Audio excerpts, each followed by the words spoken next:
Our political analyst, Dr. Levy Ndou, joins us now to just weigh in on the new Gauteng Provincial Cabinet and other political stories following delays, of course, and the bickering over the positions there. Thank you so much, Dr. Ndou, for your time. Let's now discuss what we are currently seeing in the Gauteng Cabinet. I mean, the executive has been criticized from various vantage points, as you've been hearing, primarily because of the exclusion of the DA. What are just your thoughts about the composition of this cabinet? Good afternoon to you, Unati. Good afternoon to the viewers at home. My view is that the collapse of the negotiations between the ANC and the DA has necessitated that Premier Lesufi has to move forward and appoint cabinet. One other area that I've also acknowledged is that Premier Lesufi has been under a lot of pressure from you and I, from many of my colleagues and other political parties, in the sense that all other provinces have had their executives and it was only left with Gauteng. What I've observed with the executive of Gauteng is that there could be an element of continuity that the Premier has looked at, or the Premier might have decided that because he's under pressure, he could not have been able to do thorough consultation.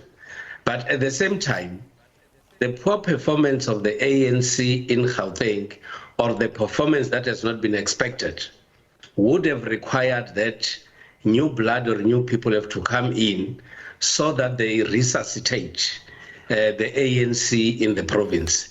It's also unfortunate that the Democratic Alliance has not joined the government of national unity in Gauteng.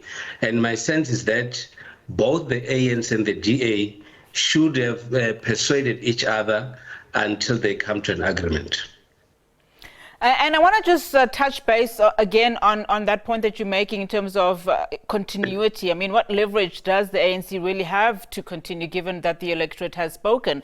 I mean, now that the DA will be back on the opposition benches, and given the diverse policy frameworks of the government of provincial unity, and of course, the fact that I've just raised now, that this executive does not necessarily speak to the electorate. I mean, what would you have wanted to see happen in this instance in terms of Panyaza Lesufi? I know that you're saying that he has received a lot of pressure. Maybe we should have given Panyaza Lesufi sufficient time to further consult in the main with the DA and other political parties. Whether we like it or not, the composition of the executive in Gauteng is not necessarily a reflection of how the people voted in the province of Gauteng. And also at the same time, the government in Gauteng is not that much representative of the parties that have been put in power or in government by the electorate. So it will still require that the leadership of government in Gauteng still has to consult with other political parties when major decisions are supposed to be taken. Appointing a cabinet, in my view, in Gauteng is just another step, but there is a lot of work to be done, especially when you know that you are not in the majority and the opposition is bigger than yourselves who are running government. And just let's look at other voices that have come into the fray. I mean, the ANC Youth League in Gauteng want Panyaza Lesufi's cabinet to, reconsider adding skilled and experienced young people. I mean, just given the fact that the Gauteng cabinet is not necessarily aligned with what we are seeing at national level in as far as the government of national unity is concerned. I mean, what are the chances that Panyaza Lesufi will accommodate the Youth League, who are now taking their complaints to the mother body? I have got a view that when the ANC has issues with their leadership, they've got all the channels available to do so. I was not expecting the ANC Youth League to raise these issues in public because there are many, many forums where they should do so. But at the same time, the South African population is getting younger and younger, and young people are getting skills and qualifications. I think they are very correct in saying that they need to see many young people in the administration of the provincial government because they are the future, but also at the same time, they possess the skills to do so. But at the same time, I also expect political parties through these political leaders, and I know it's going to be difficult, to start looking at the question of age when it comes to politicians, because whether young people will shout every day about not having parliament and other institutions of government as an old age home, as long as it is not properly legislated, we're always going to be seeing older people in parliament. But also at the same time, I expect these young people, through the voice that has started to be raised by the ANC Youth League, to ensure that they participate actively in the political party activities so that when they get nominated or elected, it does not become a hassle.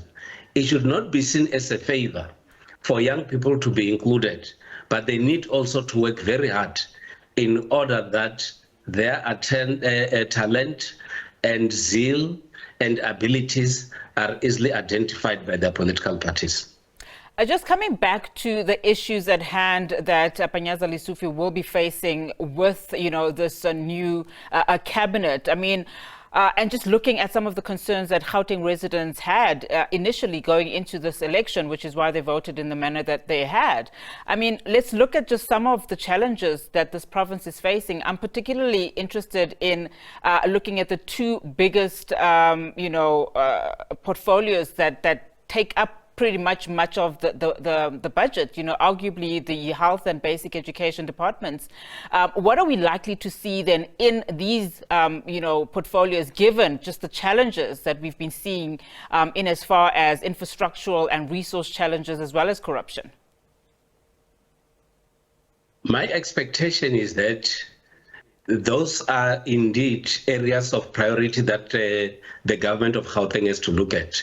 My expectation is that whilst he'll be providing his State of the Province address, and when budget has to be allocated, a lot of money has to be channeled towards infrastructure and housing in Gauteng, and also in the main focusing on education.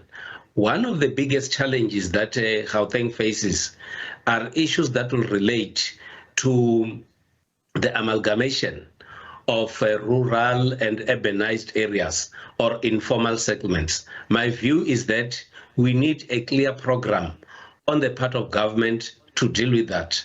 At the same time, I expect the government of Gauteng to focus on informal settlement and how do they deal with a provisioning of services to informal settlements and transform them to be areas where citizens who stay there could be proud of those areas. And I know it might not be an easy task, but the number of informal settlements appears to be growing every day. And my view is that the Gauteng province also has to put that as a priority.